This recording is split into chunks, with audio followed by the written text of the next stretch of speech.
د پلار خبر یار وي اول به پلار ته غوږ نیسي چې سپین ږیری پلار یې څه یایي ډېر ارمانجن درته را روان ده په زړه کې یې ډېر ارمانونه درته رااخیستي دي په سترګو کې اوښکې دي یاد ما محبوبه او په لارې را روان دغه شعرونه بل چا نه دي اورېدلي ما الله خو جنیوا اورېدل چې کوم شعرونه ده په خپل زړه کې سوکه سوکه له ځانه سره ویل د ناامیدي شعرونه یې د زوی لپاره له خپله ځانه سره وویل هغه شعرونه بیا جنیوا یې چې زاړه څه ویلي دي ای د ما محبوبه چې کله درته راشي هغه د زاړه له خولې هغه شعرونه بیا واروه چې څه درته ویلي دي کیسې به د ده هر وي هغه ځوان ته به غوږ نه نیسي اول به د ده خبر یار وي چې کله دا زوړ راورسېدوی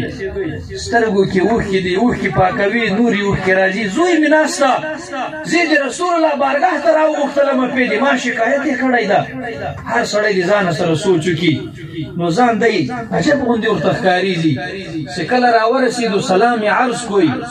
د دو جانو سردار علیه صلات وسلام ته خو حکم سوی و چې اول به د دې زاړه خبر یار وي شعرونه پلار یې ویلي دي هغه شعرونه به جنیار وي رسول الله مبارک ورته ای بابا راومې غوښتلې خبرې به د تا ارومه کیسې به د تا ارومه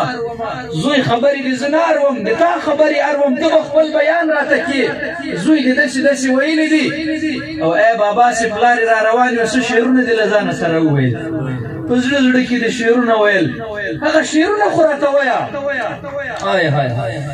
چې دا خبرې ورته وکړه د سترګې بیا له اوښکو ورته ډکې شوې قربان دې سم یا رسول الله هغه شعرونه خو مې چا در مخ نه دي ویلي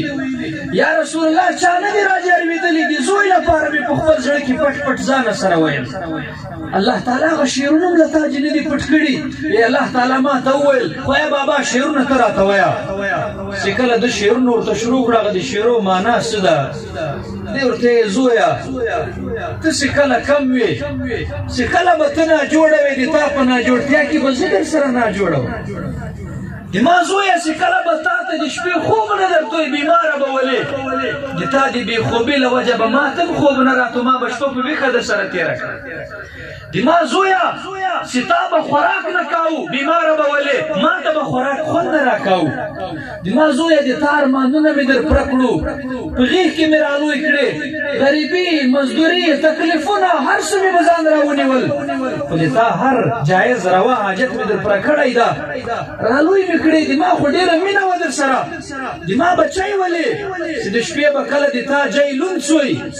بچی ته به مې په وچه کې پرېستلې زه به په هلانده جې کې پرېوتم زه به په هلانده جې کې پرېوتلم ځان به مې په زور کوی ځان به مې په تکلیف کوی خو تا ته مې زور نه ده درکړی ځان به مې په زور کو ځان به مې په تکلیف کوی خو تا ته مې زور نه ده درکړی ځان باندې به مې پریشاني راونیوله ته مې نه یې پریشاني ته ورکړی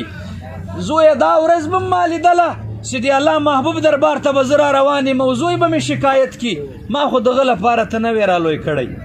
بچی دغه لپاره مې ته نه وې رالوی کړی چې کله دا خبرې امام الانبیا جناب محمد رسول الله صلی الله علیه و آله وسلم واورېدلې د رسول الله هغه مبارک سترګې چې الله تعالی په قرآن کې د دوی ذکر کړی ده سبحان الله هغه سترګې چې الله په قرآن کې یادې کړې دي د رسول الله مبارک هغه سترګې له اوښکو ورته ډکې سولې دی بابا ته د دې خبرو ته د شعرو ته د دې بوډا دې مجلس ته د رسول الله ما زاغ البصر ښایسته سترګې له اوښکو ډکې سوې داسې دې ځوان ته مخ راواړو اتې ورته ویلی ځوانه دا بابا څوک ده دا بوډا څوک ده قربان یا رسول الله دا خو مې پلار ده پلار دې ده نو ته دې چا یې یا رسول الله زه د خپل پلار یم رسول الله مبارک ورته ای نه بچیه تم د خپل پلار یې تا مالم یې تا د پلار سبحان الله محبت سره وایي بچیه تم د خپل پلار یې تا مال د تا دنیا هم د تا د پلار ده دا اختیار لري د تا پلار یې تا په دنیا کې یې کمه ورخیسته کې زیاته ورخیستله نه یې ته منې کولی سې نه یې ته ترټلی سې ځکه تم د خپل پلار یې تا مالم یې تا د پلار ده نو ګرانو دوستانو ځوانانو کوشش کیا ځکه چې د رسول الله حدیث مبارک ده ما خبره نه ده رسول الله مبارک یې که څوک غواړي چې زه د الله راضي کړم رسول الله مبارک یې خپل پلار خوشحاله که خپله مور خوشحاله که رب به در جنې خوشحاله مور او پلار راځي که خوشاله یې که مه یې خفه کوه چې دوی دې خوشاله کړو الله دې خوشاله کوي چې دوی دې خفه کړو الله دې خفه کوي چې دوی دې خوشاله کړو الله درجه دې خوشاله سوی چې دوی دې ناراضه کړو الله